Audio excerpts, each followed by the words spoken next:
legal weed, or the coming soon legal weed, was a huge draw to Colorado as well. But yeah, so I did move out here to pursue distilling, and I got into that for a little bit before I moved into the brewing. And I think it's coming up on my almost 9th year of commercial brewing, professional brewing. Oh shit. Okay, so y'all have a couple years under y'all's belts. Between the three of y'all, shit, that's a long time in Colorado and an even longer time in the craft beer scene. As you know, everybody knows it's impossible to stay at one place over 5 years unless you're really doing something right. So either y'all or Weldwerks, y'all are on to something. Yeah. So a lot of our listeners know that y'all have a kick-ass brand. I guess one thing we probably should just start off with is, how did we find ourselves working with Weldwerks, and how integral are y'all to the team? Like, should we give y'all a kudos for making dank beer that gets awards, or should that be reserved for somebody totally else? Definitely not. Just pass the last, I'll go. Yeah, I'll go first. I mean, my position, I think, you know, I think that people would say we're integral, but I would say that we're not. So,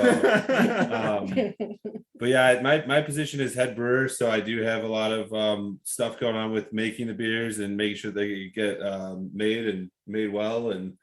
But I'd say it's not very important and anyone can do it. So.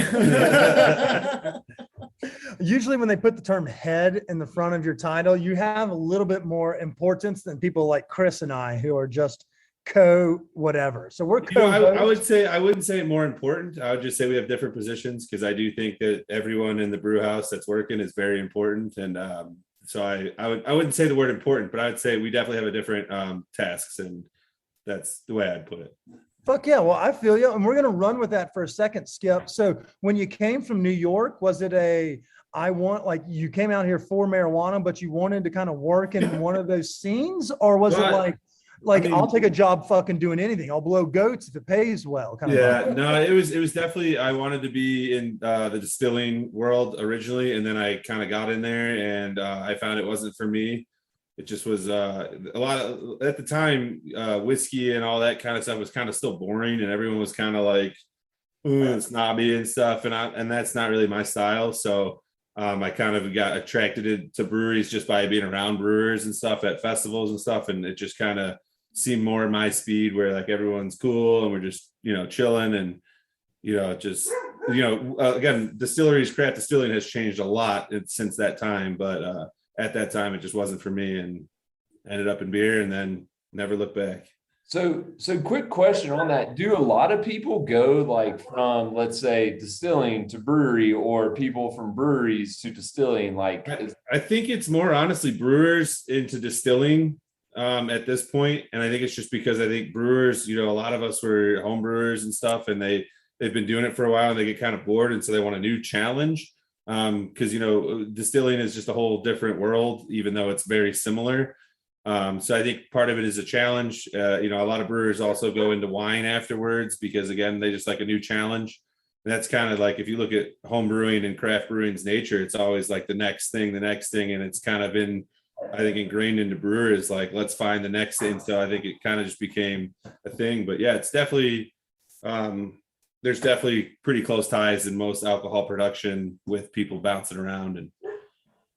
And on that note, what's the first beer you had that really got your dick hard about, like, damn, I want to make some beers? Honestly, one of the first beers that I had that made me like craft beer was Good Juju from Left Hand. It was just like it's a ginger blonde, I think, or something like that. And it's super easy drinking. And then I think from there I went to like Stone IPAs and stuff. I was a big fan of IPAs, still am. But I think the bigger thing that got me into homebrewing was honestly that you could legally brew beer at any age. So in college, we'd mess around once in a while. Very European of you. And it's easier than growing weed. Yeah. And also I have 0 green thumbs. We did try to grow weed in college a couple times. Didn't work out. On that note, let's shift to someone more entertaining. Kristen, sure. All right. So you mentioned you've been with the team for 10 years. Did you always have this love or passion for the beer? Did you fall in love with beer through Budweiser like Skip did? Or how exactly did you find that this was home for you? Yeah, I mean, so yeah, brewery's been around like 7 years. So I've been with them like, almost like 7.5, 8, whatever. So I had a couple of years here in Colorado before being part of the industry, which was like pretty eye-opening, but for me, it was like less about the beer than it was just like the industry itself. Like, it's kind of trite to say, but the community that is created around craft beer, it's got such its own distinct thing, specifically in Colorado. So that was super appealing. But I did actually kind of get a little bit into craft beer, like around college times, from some awesome Indiana breweries. Oxymoronic, if I've ever heard one.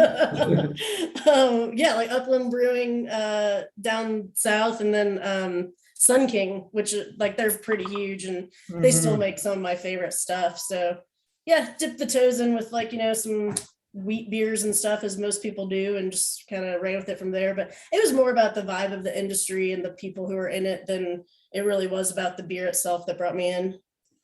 I mean, I couldn't agree more. As someone that works in the cannabis and food space, we see kind of that same thing that you and Skip kind of touched on, and that there's a lot of symmetry in, like on collab work. Like the community built in it is very kind of, it's welcoming and warm, as well as one thing we definitely see in the Colorado beer scene, at least we've noticed through our conversations with some other folks in y'all's space, is that y'all are not necessarily, there's enough pie for everyone to kind of get a slice. So y'all will collab with other folks in the scene, whether it be, cannabis or other beer scenes. Y'all are very prominent as well, but it's like y'all are all rowing together to like spread the good word of, hazy IPA or whatever bullshit, the whole team is peddling together. Y'all are all in unison on that. So I agree wholeheartedly that it's easy to find a home when you find cool people in a cool community like that. Yeah, totally. All right, Roy, don't fuck this up. We've got a good thing going. Oh, man. I mean, did you come from like the Emerald Triangle? Were you a cannabis cat? What made you find your way into the Weldwerks family and the craft brew community? Yeah, I mean, I definitely enjoy my marijuana. I definitely enjoy my weed. Being from California and all that, I think it's like, no, I mean, I didn't live too far away from Humboldt. So, there's plenty to go around. The Crunchy Mafia up there, granola mafia. Yep, yeah, it's a different scene now. Yeah, no, I think coming out to Colorado, it was very much kind of like the vibe and the people that I met that I was really, really enjoying. But then when it came to beer, I guess my introduction to like my job almost has nothing to do with beer directly. Like I probably that's awesome. Tell us more. Jobs. Like my job is as like community engagement manager and then VP of our nonprofit foundation arm. It's all about community partnerships and reaching out to not just the brewing world, but local businesses, local nonprofits, and finding ways to kind of support specific initiatives to kind of improve the community. So it's super creative. So I could say we take kind of that similar mindset around some innovative, creative problem solving with beer and kind of willing to kind of push the boundaries on certain things, but that definitely trickles into a lot of the partnerships we do just with people. So yeah, I mean, I think a big part of what I started to enjoy about being in beer, which is still relatively new for me, is definitely the community, definitely the people. And now I found a much more like strong love for beer. I think my first introduction was probably Russian River like years ago, just being from that area. So, but I mean, I'm all about it. I'm all in now. Chris, when we think about it, they've got farmers markets, they've got great flour, and then they have things like fucking Pliny out there. It's just like, why did he even move to Colorado? He's probably on the run. We'll have to look at, we'll Google him after this. We'll Google him. Hold on 1 second though. You guys have a nonprofit or a foundation? We do, yeah. I mean, that's kind of the whole origin of even the Invitational, the festival that we have here at the end of June. The whole thing's a giant fundraising event, and all the money goes back to Greeley and Weld County community. So the origin story, which Kristen could probably speak more to because she was kind of a part of that whole process, was more of, okay, how do we take all the proceeds from this awesome collaborative event between all these awesome national breweries and put it right back in the community? And it kind of became just a tool essentially originally, like to do that, to make that possible and start funding certain charitable partners and things like that. And then over the years, it's grown out to have people like me to actually start developing our own programs and engaging more directly with nonprofits and just the community as a whole. Dude, Man, I dig it. That's a pretty cool gig. Yeah, I kind of thought you were going to have a really uphill trying to beat the other two, but community engagement and not necessarily having to be like the smart person that knows how to brew beer. You've gotten it figured out, my friend. I appreciate that. Yeah, no, yeah, no, yeah. My intelligence is questionable. Hi, welcome to our podcast. Well, that would be a perfect segue for us. We kind of highlighted a little bit. If those that don't know about Weldwerks, we'll dive into that more. But yeah, the reason we wanted to speak with y'all today is because, and quite literally 30 days from now is the WWIF or WIF or I don't know, the abbreviations or whatever, but the Weldwerks Invitational event that y'all are hosting at y'all spot on the 25th of June. Tell us a little bit about like what the fuck we're getting ourselves into. Also, should I get my hotel room now, or give us the lay of the land and look for our listeners what they should be kind of in store for as well? Yeah, I mean, so this is our third year doing it. We started in 2018. Obviously, had to skip a few years. Wait, what happened? little thing called swine flu. Yeah, right? We were just a little busy, actually. Yeah, couldn't find time for it. Roy was busy. Yeah, Roy was busy. Fucking dick. But yeah, we've over the past few years, like we haven't changed a whole lot, but we've just cultivated a phenomenal list of just under 50 breweries from all over the country. Just kind of, breweries that are really well known and have awesome reputations, but more importantly, make some of the most killer beer in the world, but also who we have really good relationships with too. Like it's one of the most phenomenal pour lists that, at least the past few years you had seen at any festival, which was something that we really prided ourselves on.